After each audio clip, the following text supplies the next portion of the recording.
You're listening to The Alex Jones Show.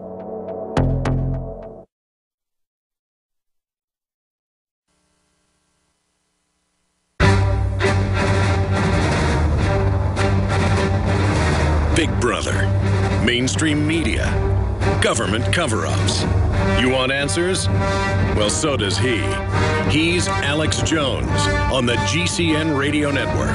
And now, live from Austin, Texas, Alex Jones.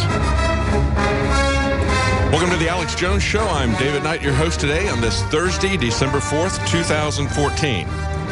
Things are getting really crazy, folks. Not only these grand jury non-indictments, but the reactions of people. We've got a story up on InfoWars right now. Left has gone insane, saying that White Christmas is now racist. They had actually had people tweet that out, angry about the ceremony at Rockefeller Center where they lighted the Christmas tree and played White Christmas, saying that that was racist. That's a story up by Paul Joseph Watson. And he's going to be joining us in the second hour. We're going to talk about that. We're also going to talk about another one of his stories up there. Cops celebrate the Garner decision, also on Twitter. It's amazing to see what people really think. It's kind of like looking at Twitter. It's kind of like doing a man on the street. You can really see what people think. So you got some cops talking about it. Said, let's celebrate. Let's kick some thug butt. It's a euphemism.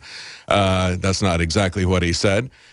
But that's another article from Paul. So he's going to be joining us in the second hour. He's going to be with us the second and third hour.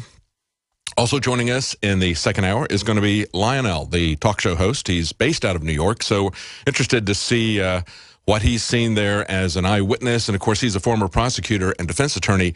I want to also talk about what's going on with these grand jury indictments or non-indictments. That's something that I don't think really has been covered enough, how the system is corrupt and working not to investigate itself. I mean, when you got the government investigating itself, doing it in secret, do you really think you're going to get anything other than non-indictments? They've been training police, and we see these several of these recent incidents. It's been rookie cops who have done the shooting. They're along with a veteran cop, but it's the rookie who comes out shooting. The rookie with his gun drawn who shoots somebody without warning, shoots somebody who's not armed. We see this over and over again. We've seen that in New Mexico. They're actually training in the State Police Academy. We had a veteran instructor angry about the fact that they were teaching what he said was a shoot-first curriculum. This veteran police instructor at the State Police Academy called them out on it, and basically they wouldn't do it. He resigned, or I don't know if he resigned or they fired him, but basically he wouldn't do it. The rules are changing. They're changing the way they're teaching the cops. And, of course, we've been covering the militarization of the police. We see the equipment that they're giving them. Now, of course, Obama has come out with some prescriptions for correcting this. And there you see that picture. That was up in New Mexico. And, of course, they got that on film. And, of course, we got the filming of Mr. Garner, who was just killed. But, you know, the solution is going to be get more cameras. No, that's not the solution. It's just that's not changing anything. If you don't change how you're instructing them, essentially the rules of engagement, because they're being told they're working in a military environment, if you don't change that mindset, that they're out there, if they don't, that there's people who want to kill them, and if they don't shoot first, they're not going to come home to their families. If you don't stop that, if you don't stop the military mindset, it isn't going to do any good to have the cameras out there. But he's also come up with some other solutions. We're going to take a look at the former police commissioner, or maybe he still is a police commissioner in Philadelphia. I think he is. But anyway, he's going to put him in charge of his task force on 21st century policing. Can you imagine what that task force is going to look like? We're going to look at the background of this police chief. It's not anybody that I would put in charge of it. He has had a lot of problems in his department. We're going to look at that. And, of course, Eric Holder is talking about it as simply being a racial issue. He's promising now to end racial profiling once and for all. See, if they can turn it into that, then we don't address the real problems that are here. And of course, we're going to talk about the manufactured racism of the left, and we're going to talk about some good cops in Illinois, of all places. We're known for its corruption, but some good cops, I think they're outside of Chicago, standing up to the corrupt police department. They're demanding arrest quotas. And we've seen that happen before with a whistleblower in New York. Stay with us. We'll be right back.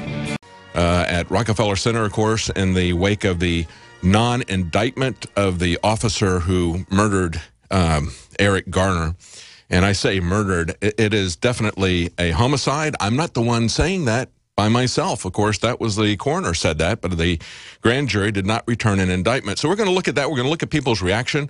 We're going to look at real racism, manufactured racism, not just from people on Twitter talking about how white privilege is on display here, but we're also going to talk about the manufactured racism of Eric Holder and Obama. And we're also going to talk about Obama's proposed solutions, his non-solutions of getting more cameras. Hey, they recorded what happened there. That didn't do any good. They recorded what happened when the homeless man was shot in the hills outside of Albuquerque. They recorded the homeless man being shot by 8 police officers shooting 49 shots at him from a distance. He was unarmed. We've seen these recordings. We've seen them ad nauseum. We've seen the video that went viral, over 1 million views. This is what happens when you call the cops. We've got that linked up on InfoWars from a couple of days ago. We've seen it. It just makes us angry because they're not doing anything about it. But of course, that's what the police are being trained for in the police academies. But we're also going to talk about some good cops. We're going to talk about some honest cops in Illinois. Like I said, of all places, you wouldn't really expect that, suing their police department because they've been given arrest quotas, told to arrest people even without probable cause. We've seen that happen in New York in the case of Adrian Schoolcraft. He recorded the police there for a long time. He wore a mic because he knew that was what was happening there. A great whistleblower. He was told on occasions to go out and arrest people on Halloween. He said they told them to go out and just pick up the first 3 to 5 people that they get, bring them back, we'll work out the charges later, don't stick around and do the paperwork, and then go out and get another 3 to 5. He's got recordings of them saying that. You want to talk about recordings? He's got recordings of them saying that. What are they doing about it? Well, when they found out that he was recording these arrest quotas, these illegal actions that they were giving. Oh, and there's another thing I've got to tell you too. Adrian Schoolcraft pointed out that they were covering up serious crime.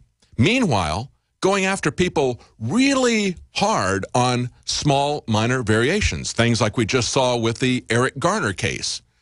You know, when you've got bankers who steal billions of dollars from people and they get interest-free loans, yet you got one guy with a petty crime selling some loose cigarettes and he gets killed on the streets. See, that's what has been going on for a very long time in the city of New York. That's what Adrian Schoolcraft was primarily showing.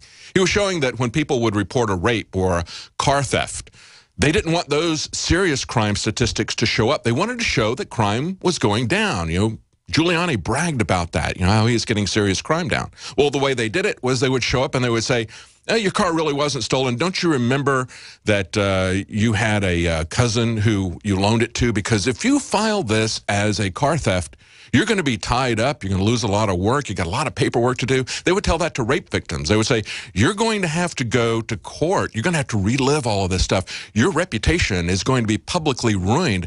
You don't really want to say this is a rape, do you? Don't you want to change your story and not report this as a rape? But then when it came to petty violations, you got too much hair on the floor of your barbershop, they would hit those people with a couple $100 fines. That's the city of New York. That's Giuliani's New York. That's Bloomberg's New York. That's Blasio's New York. That's been New York for a long time. That's what's really behind. That's a big part of what's behind this. But of course, there are police brutality issues. There's excessive use of force issues. They need to be reined down. We've got another story from Paul Joseph Watson. Cops celebrate on Twitter the Garner decision. Let's say, let's kick some thug. I'll say butt because I can't say what they actually said on the air. That's what we see them celebrating on Twitter, just as we see some other tweets saying white Christmas is now racist. This is the kind of insanity that is coming out of this, the kind of the way that people are choosing up sides. And we're going to be talking to Paul Joseph Watson. Those two stories are both his. As I said in the first segment, when you look at Twitter, it's kind of like doing a man-on-the-street survey. You can see some amazing things. And both of those stories that Paul has up there are about Twitter. He's going to be joining us in the second hour. And, of course, we want to get your comments as well. And I don't want to ignore what's going on with the legal system, with the grand jury. This is not a trial. Let's understand this. A grand jury hearing is not a trial. It has a jury, but it has only the prosecutor. And as Judge Napolitano said, if you don't get an indictment, it's because you don't want an indictment. Many people have been saying this. Of course, there's the expression that everybody uses when they start talking about grand juries. They say you can indict a ham sandwich with a grand jury. It's a very low standard of proof to take it to a trial.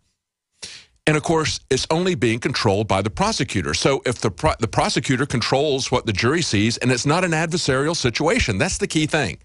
Another key thing is that it is not public. They're using these grand juries as a beard for not taking these things to trial, for not talking about what's going on there. They don't want people to see that. So they do this secretly, as there was an article that was from Breitbart, and I got to say,